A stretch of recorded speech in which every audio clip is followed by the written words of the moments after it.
Welcome to my YouTube channel, Live by Design with Grace Kariuki. It is my pleasure to host you and to share with you information that will help increase your satisfaction within your relationships.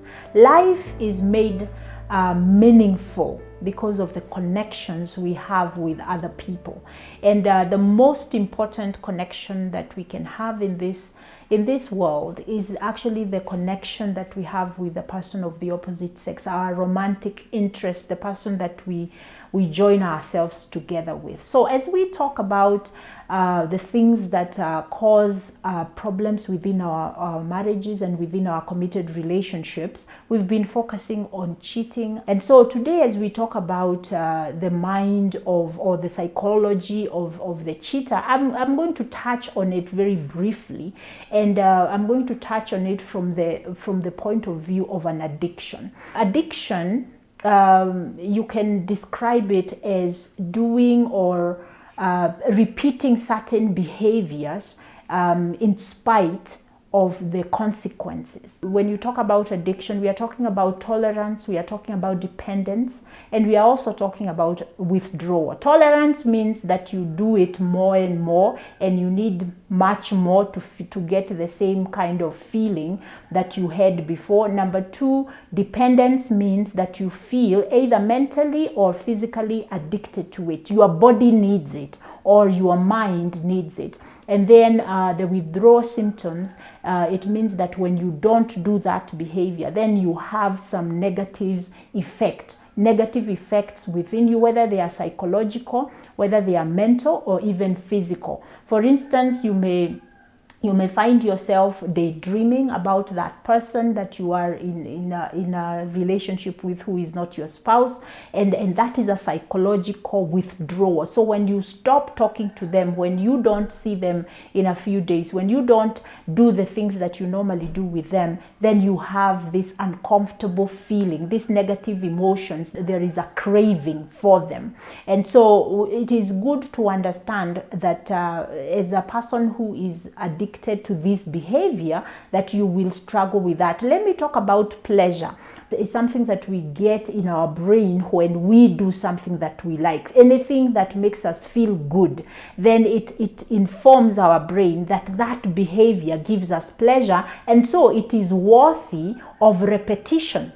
Now, if you do a behavior and it has adverse or negative outcomes, the brain reads that to mean that we can never do that behavior again because it caused us pain. But the behavior that causes us pleasure, that behavior we are going to repeat. So I want to say this: if you are the one who is cheating, you are a serial cheater, or you are the one who's being cheated on, it is good to have that conversation about what do you get from this cheating experience. What is it? Is it that it makes you feel good about yourself? So you get some sort of self-worth from it. When you have performed that sexual act, or you have performed whatever the cheating behavior is, that other person affirms you, they applaud you, they tell you something that makes you feel good about yourself. So the performance of whatever it is, the behavior is actually giving you some sense of worth and some sense of value.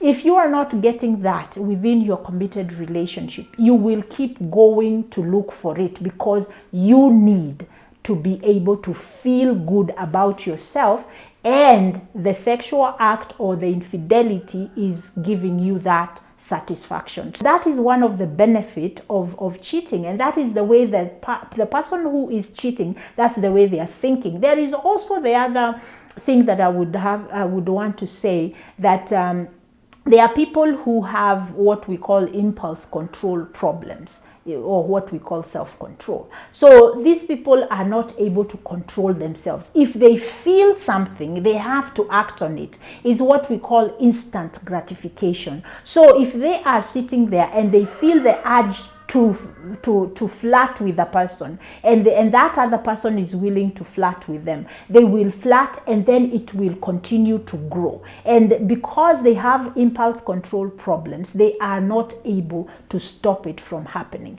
So the mind of the cheater, there are those who feel that they don't have control over it. They will apologize. They can see how negative it is, but they feel that they can't stop doing it. That is when now we talk about addiction. And it may not be necessarily addiction to the act of sex. It may be addiction to the benefit that emotionally, psychologically we feel from doing the behavior. And so it's important to ask yourself whether you are in any of this category, and or this is the way that you think, because you can get help to be able to unpack that, because you want to have a committed relationship. Maybe you really value your spouse, you value your family, but then you can't control this urge to flirt and to be able to have a relationship outside of your marriage. I hope this information helps you. Subscribe to our channel. Tell your friends. If anybody you know is struggling with this addiction to flirting or infidelity, please let them watch this and have them call us. We will be able to help them. Subscribe, tell your friends about it, leave comments for us, tell us what is good, tell us what we can improve on, and any other feedback you would like to give us. Until next time, live by design and enjoy your life. God bless.